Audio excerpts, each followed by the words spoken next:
Bonjour, c'est Kevin de la Compta Finance. Dans la continuité de cette série sur l'auto-entreprise que j'ai commencé, passons maintenant à la fiscalité de l'auto-entrepreneur. Quand on parle de fiscalité de l'auto-entrepreneur, il y a trois principales thématiques qui reviennent.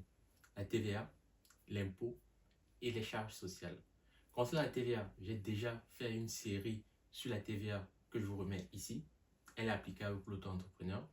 Concernant l'impôt sur le revenu, on regardera tout de suite dans cette vidéo.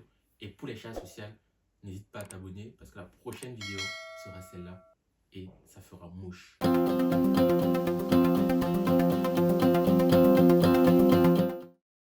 Bonjour, c'est Kevin la Compta Finance. Cette chaîne, on parle de compta et de finance. On vulgarise les concepts de base, on présente ensemble les différents métiers, mais aussi on répond aux problématiques de ceux qui évoluent dans ces secteurs. L'impôt sur le revenu de l'auto-entrepreneur. Pour calculer l'impôt sur le revenu, comme on a vu précédemment, il faut définir la base, il faut définir le revenu imposable. Lorsque tu es auto-entrepreneur, le revenu imposable il se calcule de façon à peu près automatique. Sur la base de ton chiffre d'affaires, on applique un abattement forfaitaire et on a ton impôt sur le revenu. Cet abattement forfaitaire, il dépend de l'activité que tu mènes. Si tu effectues une activité commerciale, tu vends, tu achètes et tu revends des marchandises, on applique un abattement forfaitaire de 71%.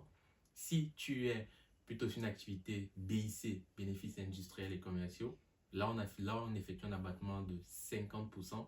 Et si tu es sur des BNC, comme peuvent l'être des consultants ou alors un expert comptable s'il pouvait utiliser ce régime, là on serait plutôt sur 34% d'abattement forfaitaire. Concrètement, sur ton chiffre d'affaires, on applique cet abattement pour obtenir ton revenu imposable. Prenons un exemple assez simple. Si je suis consultant et que je relève du régime de BNC avec un abattement forfaitaire à 34%, j'appliquerai donc sur mon chiffre d'affaires de 100 000 euros ces abattements forfaitaires pour me retrouver avec 66 000 euros de revenu imposable. Une fois que l'on a défini ce revenu imposable, on peut payer notre impôt sur le revenu de deux façons.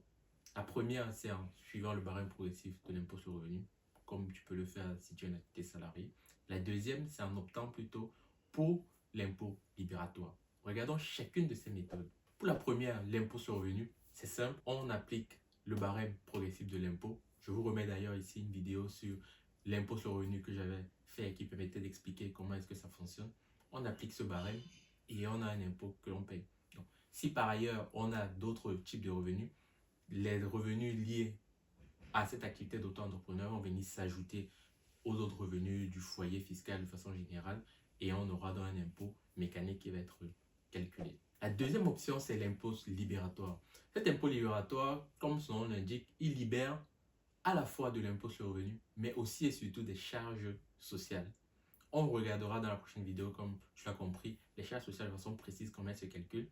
Mais l'impôt libératoire, il a cet avantage-là qui te permet de payer un montant sur la base de ton chiffre d'affaires qui correspond à la fois à l'impôt sur le revenu et à tes charges sociales. Il s'agit une fois de plus d'une simplification qu'a permis l'administration fiscale pour faciliter le travail, la tâche à l'auto-entrepreneur qui veut être le plus simple possible. Pareil, en fonction des catégories d'activité, on a un taux d'impôt libératoire qui est appliqué sur le chiffre d'affaires et qui permet de calculer l'impôt qui te libère.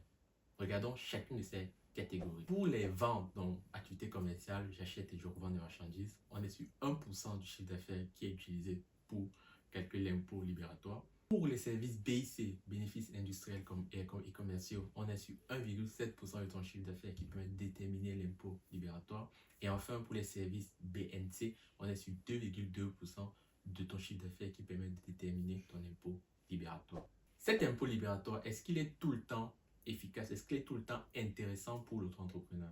Si on a des revenus qui nous amènent sur des tranches d'imposition moyennes ou supérieures, l'impôt libératoire peut être très intéressant parce qu'avec ça, on paierait un minimum alors qu'avec un taux marginal d'imposition, on serait sans doute beaucoup plus haut.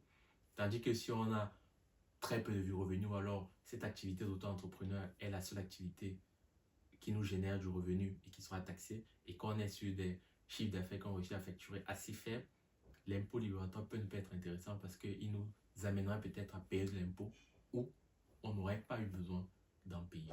J'espère que c'est maintenant clair pour toi. Comme tu l'as vu, l'impôt sur le revenu se calcule sur la base de ton chiffre d'affaires après abattement forfaitaire, dépendamment de l'activité. Et on peut aussi opter pour l'impôt libératoire, même si ce n'est pas tout le temps la meilleure solution à adopter.